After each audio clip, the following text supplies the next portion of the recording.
So good afternoon, everyone, and welcome to today's Lunch and Learn. My name's Sally Leach. I'm from Handpicked Menopause in the Workplace, Menopause Friendly Accreditation and Menstruation Friendly Accreditation. I'm really delighted to be joined today by two menopause friendly legends, and it is very much legends that we want to call them in terms of the amazing work they've done in their organisations. So welcome Julie Cridland and Lou Furby. So first I'm just going to ask them just to quickly introduce themselves so we can know who we've got on the session. So Julie, first of all, over to you. Hi, I'm delighted to be here and never been called a legend before, so that's the first. My name is Julie Cridland. I work for Aster Group, which is a social landlord and developer. We operate across the south of England, and I've been working as employee experience lead and health and wellbeing lead here I'm now in year 7. So yeah, delighted to be here and chat to you today. Fantastic, thank you. And Lou? Hi, I concur. I don't think I've ever been called a legend, certainly not in a favourable way before in my life. So it's brilliant to hear that. But my name's Lou Furby. I work for Specsavers. My day job is events manager. My sideline is I chair our menopause colleague network group called Menotalk and do quite a lot of different things associated with D&I. I probably don't need to explain who Specsavers are because I'm fairly certain everybody knows. Fantastic. Thank you very much. So we're really looking forward to getting started. So we're going to talk through really understanding from both Julie and from Lou around their experiences of how they've really got this conversation started and kept it going within their organisation. So Julie, I'm going to come to you first of all. So how did you get started talking about menopause in your organisation? So we've been doing menopause support and programs. We're now moving into year 7.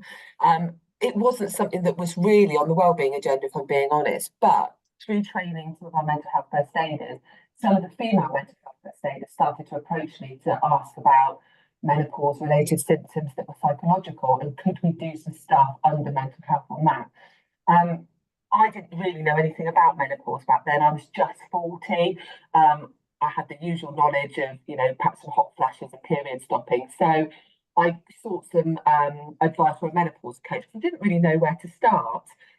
We ended up having a bit of a session. There was about 10 of us in a room, just finding out what the barriers to being your best self at work and what problems people were experiencing to kind of get a starting point. And it was really clear from that people didn't really know that menopause, what it was. How it could affect you at work, and there really wasn't much in the way of support that was available if you were experiencing some of those symptoms. So getting started was really listening to colleagues and finding out what the barriers were, and then thinking about how you could address some of those in a working environment. And then, how we raised menopause awareness was really through a structured training and awareness programme with different sessions. So we had one for leaders with, how to have those conversations, what it was, one for colleagues, just general awareness, because it could be your work colleague, your mum, your sister, your auntie. And then we had some women a men only session so that they could be open about asking questions, how they were feeling. And that really was the sort of start. Once you sort of set this is what menopause is and this is why it's a workplace issue, we were able then to bring menopause under our wellbeing policy and embed it so we set out our intention. Fantastic, thank you. And we'll come back to explore some of that in a bit more detail in a moment. But Lou, over to you at Specsavers. How did you get the ball rolling and how did you feel you gained momentum around the topic of menopause? So we approach things slightly differently, actually, which is probably why these sessions are really useful to get the different sort of perspectives and approaches. So for us, it was actually very much a personal thing. Myself and my co-chair, Caroline, both had very difficult experiences in work. We both worked for Specsavers for a long time, very difficult experiences of our own menopause journey. And we got talking one day and just sort of said, actually, we don't want anybody else to go through this. What do we do? And so we set up a colleague network group. And the whole point of that group really was just to put the feelers out, see if other people out there needed a little bit of support across the business. It took off, as is often the case. But really, the way we started it was just a really simple one. Key objective we had was to destigmatize the topic of menopause and to make sure that everybody felt comfortable even using the terminology associated with menopause, because in our business we'd just not faced into that at that time. It sort of aligned with a piece of work that the business was doing around diversity and inclusion, so that was a really good kind of connection for us, and also some of the network groups that were born around that time as well, shortly after Menotalk, that we were able to collaborate really closely with, so that we had a kind of a herd mentality kind of approach to the messaging we were landing across menstrual health, menopause health, you know, women's health generally, as well as other network groups that we're aligned with too, like our ethnic minority groups and stuff. So for us, it was really just a case of, it was us that drove it. It wasn't our business essentially, but it was very obvious very quickly that we needed business support to be able to progress the story further and develop a really robust sort of wellbeing strategy around women's health and menopause support at Specsavers. Fantastic. We just had a question come in, which I think really kind of leads on to that, around how Specsavers got traction around head office versus retail in terms of engagement, because I think that's quite a unique environment. It's a really useful question, actually. So one thing that I would say to anybody that's facing into this kind of world of starting the conversation around menopause at work is, the one thing we learned was not to try and do everything all at once. Actually, doing one simple thing today versus doing nothing yesterday is 100% of an improvement.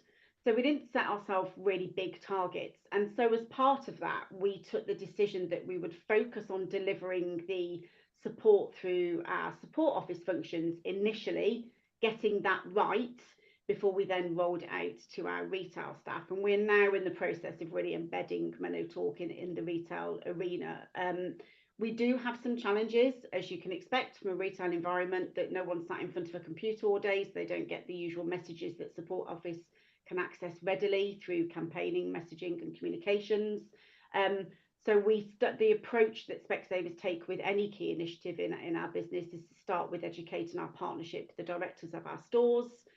They're involved in a lot of the kind of campaigns and initiative messagings that we land, and we expect then that drip feeds down to their retail floor staff via training and different sources of information that are available to those teams, and things like platforms that they can access information like Viva Engage is something that our retail staff do interact with, because it's quite quick and easy. It's a bit like Facebook for business, isn't it? It's quick and easy to get onto and just pick up information that way. So that's kind of how we've approached it for Specsavers. So I hope that answers Sarah's question. Yeah, brilliant. And I think that it's that thing, that recognition that every organisation is different. And Julie, is there anything you'd say to add to that from your perspective in terms of how you reach different people across your organisation?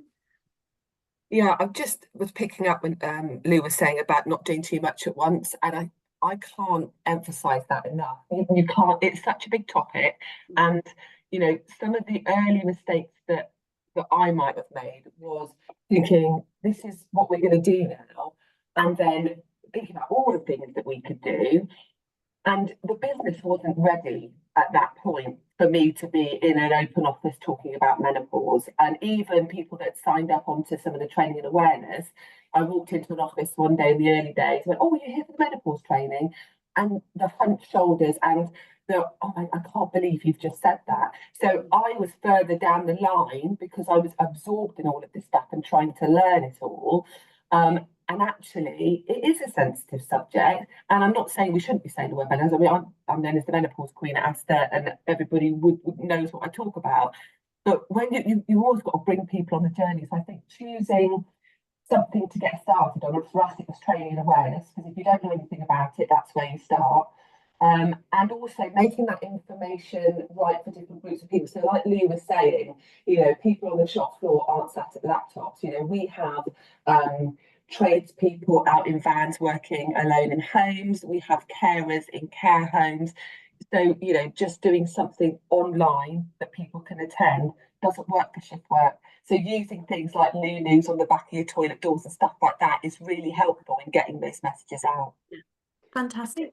And utilising your board sponsor as well. Sorry to interrupt you, Sally. I think utilising your board, we have a board sponsor for Menotalk. It's somebody that sits at board level in our business that obviously advocates for us and influences at a very top level.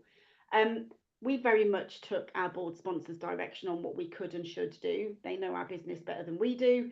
And just like you, Julie, like the minute you start, it's like a Pandora's box, isn't it? And it's such a great topic to get into, and you want to do so much, but you do have to control what, and it's a phrase I don't really like much, but the low-hanging fruit, I guess, the stuff that really impacts early, that starts to build that narrative and makes people comfortable. Because I have exactly the same challenge when we started with people, the word menopause.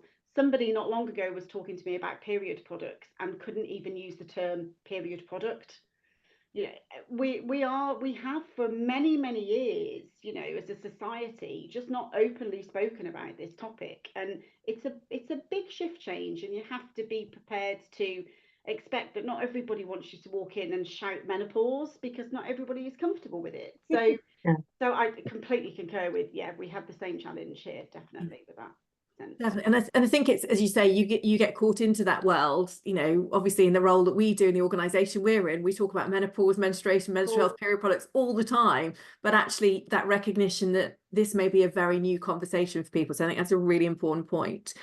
So Julie, within Aster, obviously this has been a conversation that's been going on for quite a long time now within Aster. So what have you done to kind of keep momentum going and keep this a fresh topic in your organisation? I think there's always more people, as ages go on, there's always more people that you can to reach. But I think consistency is really important. I have lots of people say to me, "Oh, I can't believe you're still, you know, you're still posting on LinkedIn about this sort of stuff, and you're still banging the drum." And I think it's so important to be consistent with your messaging. Have a plan. So when we said about, you know, choosing one or two things to do at the start, there's loads of other stuff you want to do. But think about how you could plot that over 1, 2, 3 years, so that you've got new stuff coming up, you know, that's going to keep things fresh. Start with your community, or like Meno Talk. We've got Hot Topic, a place to access information, have that peer-to-peer support is really important. And if you've got that in the early stages, you'll use that as a feed. You know, I use my Hot Topic ladies all the time to go, you know, is there something new coming up? Are you trying something new? If you've heard something, what's affecting you at work? Where are we missing the bar? Surveys, pick up little nuggets of, you know, yes, you're doing leader training, but having it just online isn't working for all leaders. Okay, let's do train the trainer with Hempit. Let's start delivering it ourselves. So I think it's that will and that want to find somebody in your organisation who is good at engagement. You don't have to be menopausal to be having that menopause conversation, and make sure that you've got like a forward plan and be bringing other things. But also, stuff changes all the time. You know, I've got a great network of menopause coaches and businesses and people who are sharing experiences. Think, okay, maybe I could try that. Connect with people like Lou, who's doing great stuff with, you know, men in menopause, which is an area that we still need to develop, even though our CEO has come out and given us a great blog and endorsed us right from the top, which is great. There's always something new that you could be doing. But I think that measured, let's not overwhelm, let's get the foundations, and then let's build on that and use people's, you know, expertise, the knowledge that's out there to build that programme. Yeah, absolutely. Anything, Lou, for you to add on to that? I mean, I completely agree with what Julie said.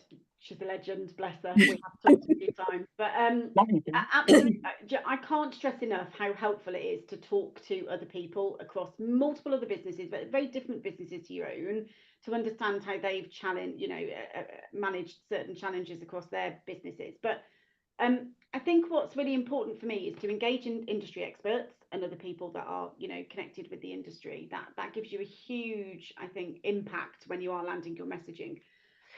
But also, don't feel despondent that this is, for some people, the last thing that people really engage with. Because I know in Specsavers, there have been times in Specsavers where I felt a little frustrated that no one's hearing what we perceive to be such a valuable, important message. But actually, if I think about how our business operates and our store partner priorities, having a real strong awareness of menopause, frankly, is not high on those priorities. They're running a business, for God's sake, you know, and it's their own business they're invested in. So it's getting the balance right, I think, around a little bit of education, but also allowing people to choose to educate themselves through the tools that you've got available to them at their own pace.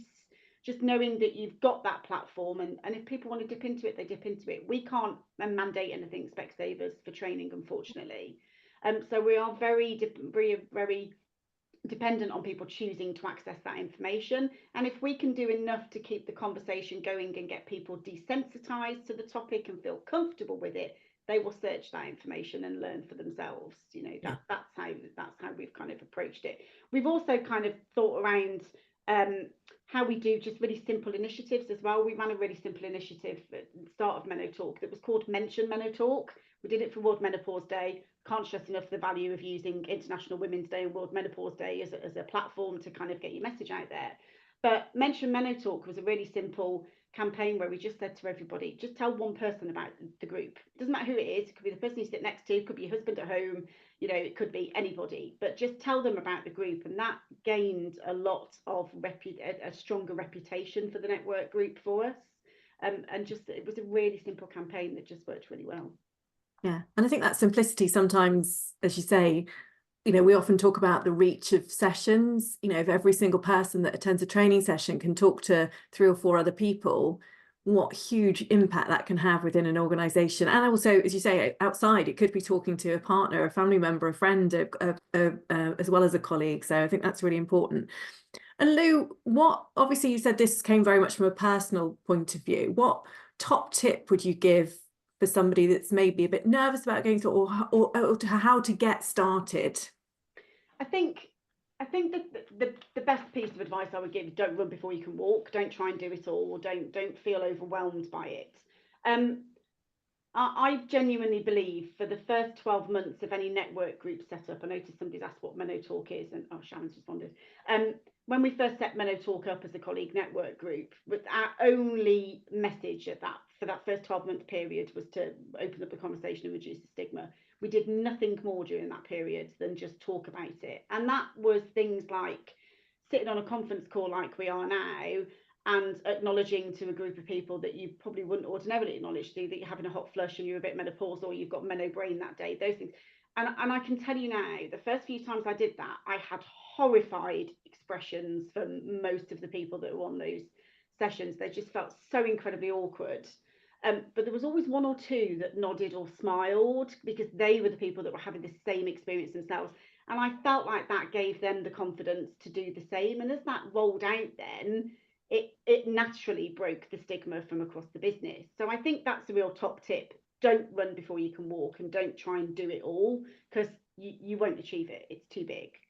Yeah. I think the other thing is identify who your key influencers are in your business. You know, I'm very lucky in Specsavers. I've been around 20 years, so I know quite a lot of people. But I also know those people that talk to other people that can have a real influence. They might not be very senior people, or maybe they are, but we identified who our kind of key stakeholders and key influencers were very early on, and we engage with them regularly to get their support, to get the message across at various different levels across our business.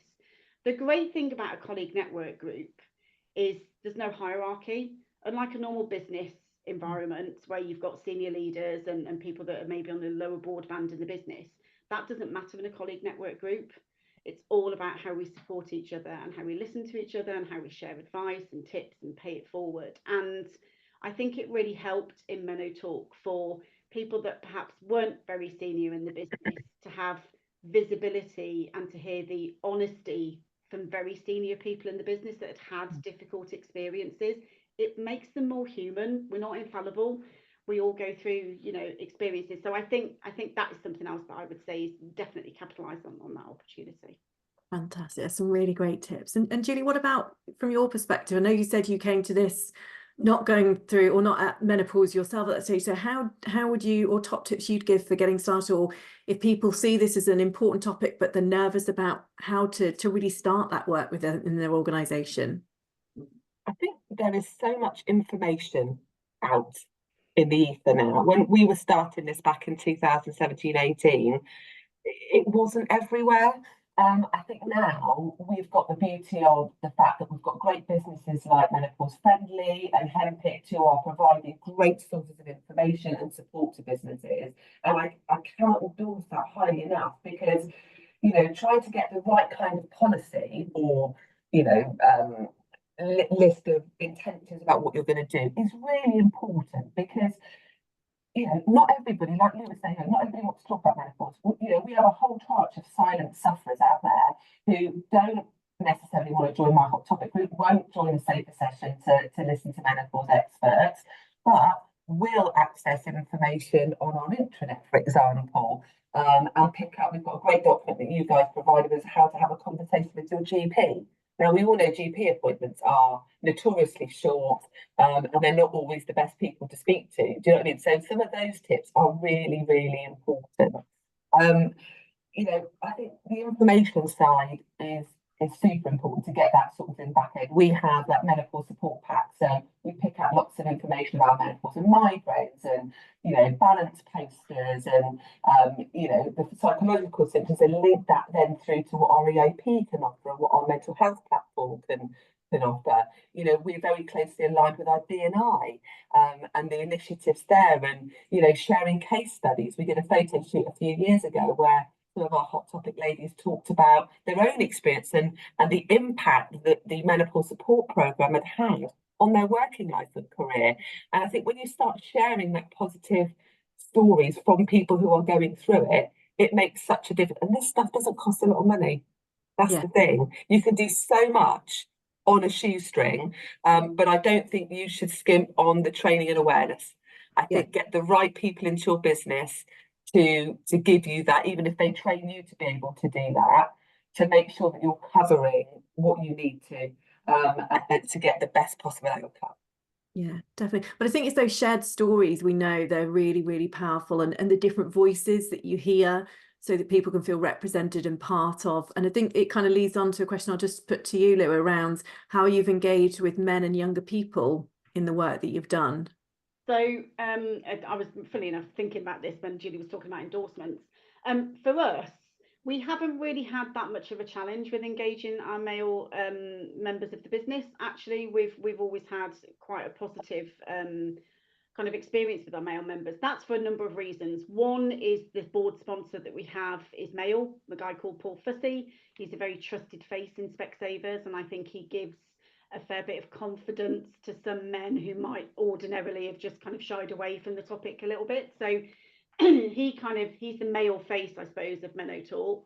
That's one benefit. The second benefit is we now have a third co-chair for Menotalk, which is my husband, actually, Kevin Furby, who focuses specifically. We don't call it male allyship, actually. We purposely don't differentiate, because there are same-sex couples out there where they have similar. So we've removed the term male. We just call it allyship, and Kevin leads on a lot of activities around that. Actually, what's really interesting for us is some of our very best endorsements have come from men, and quite often it's their own personal home life experience that's gotten them to a place where they've been able to have really valuable conversations with their other halves, where they've been able to access information that perhaps they didn't want to ask her for, potentially. And very early days, there was a particular member of the business that said his wife had been going through menopause for 2 years, and they'd never really talked about it. He knew something was happening, in his words, but he didn't know what. He accessed some of the training information and some of the communications bite-sized videos and stuff that we released from Menotalk online from the business when he joined, and it prompted him to have, in his words, the best conversation he's ever had with his wife about her menopause journey. He had no idea what she was experiencing. It prompted him to go to a GP appointments with her. And then when he goes to GP appointments, he tells the GPs that Specsavers have got all this support going on for menopause, which is just such a great endorsement for us. But I think from a male point of view, we've benefited from approaching it from a very personal place rather than a business kind of place. And we find that naturally encourages male members to come to us. Now, they might come to us directly and individually, but that's fine. They're still accessing information and learning, which is the important thing. So actually, we've kind of nailed that one, dare I say it, and it continues to be the same approach that we take, which is just to educate, give them enough information so that they can have those really good conversations with their colleagues and their other halves as well. Absolutely. And I think it leads on as well. We've got quite a few comments around this, around do you find having men in sessions means that women are less likely to be open? And I think, Julie, you talked about that you had both options. And I think it's about creating lots of different spaces for people to share. Yeah. And even in training sessions that we run, we give people anonymity to be able to share experiences, as well as be able to share experiences openly. So people can, we always talk about meeting people where they are, which I think feeds into what you've both said around people have got to be able to be comfortable accessing and sharing in the right environment. So Julie, are you able to just talk a little bit around what you've done around giving people those different options? Yeah, so our hot topic name came from the fact that our first sessions that we held, which were women only sessions, and they were led by a menopause coach. And that was for women. That was to talk about symptoms, how they were feeling, and get some sort of basic advice around lifestyle changes, nutrition, exercise. And they worked brilliantly. But I did, I've been like Lou, been here a long time, 23 years actually next week. But some of the guys I'm speaking to, and lots of men will be a bit more bantery about things. But when you actually peel that back, there's a real worry about saying the wrong thing and not knowing how to approach those questions in an environment where there are women sat there who may be suffering with symptoms and not wanting to come across in the wrong way. So we piloted some pause for men sessions, which were men only, with a menopause coach. And that was just prior to lockdown. So we didn't get that initiative and build on that, unfortunately. But the feedback we had from that was it was great just to be able to ask questions, not in a rude way or make fun of anything, but just without that fear of, I'm going to say the wrong thing and upset someone. But at the core of it, I want to know how to support my wife or my partner, and I don't know what to do. And so I think having a variety of ways to access information and connect with people, that peer-to-peer support is super important. And I think for women, so many women have spoken to me over the years going, I thought I had dementia. I thought I was all by myself. I didn't realise, number one, there were so many symptoms and that all these other things actually could be my menopause. And I've met lots of people who are going through similar experiences, and they share the sort of tactics and the tips and the ways to support themselves. So I think this kind of segmenting some of it is really important, but absolutely have training sessions for, all genders, because everybody needs to know about it. Yeah, and I think, Lou, there's a comment around someone saying that actually seeing men attend sessions actually feels quite reassuring for somebody. So again, just I think, your I experience mean, I can't speak for Kevin because he's obviously not on the call, but I think he would probably say that, he felt very wary in the early days of saying the wrong thing. But I think as long as you're honest about that, and the fact that you've rocked up to this session is you're 70% there, aren't you? Because to all intents and purposes, you already openly, say, I need to learn. I think people are very forgiving of that.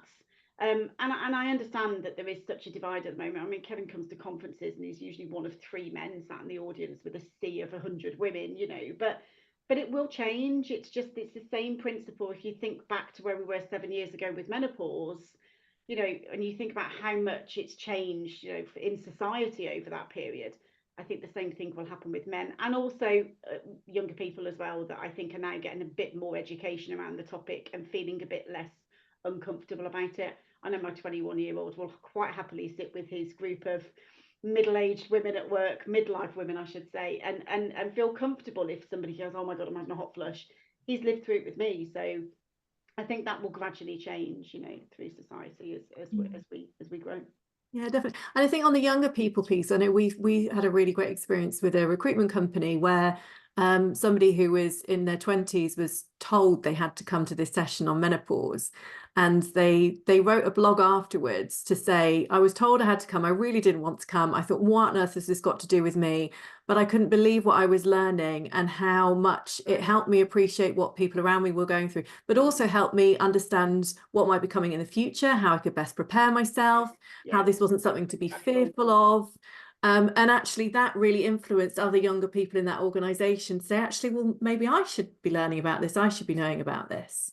I think it also kind of opens up the menstrual health conversation as well, which I think menopause is probably building into a lot more lately. So, and I think once we do start talking more generically about hormone health widely, actually younger people will automatically have an engagement with that information, because it's not just limited to a midlife woman. We know it's not midlife women, but that's how people perceive it. Absolutely. Just want to say to both of you then, because I'm really conscious we're running out of time, as much as I could very happily talk to you both all day long about this, and I know we have done many times, but just really want to say a huge thank you to everyone for joining. Lovely seeing people's menopause support groups names being shared in the chat as well, and we always love hearing those great innovative ideas that people have. But yeah, really appreciate Julie and Lou sharing your legend status around menopause support at work, because it is people like you that really do were the trailblazers, and you really do make that difference and really help to influence. And we hope people have been able to take away some top tips and ideas, keeping this going within your organisation. So thank you all very much.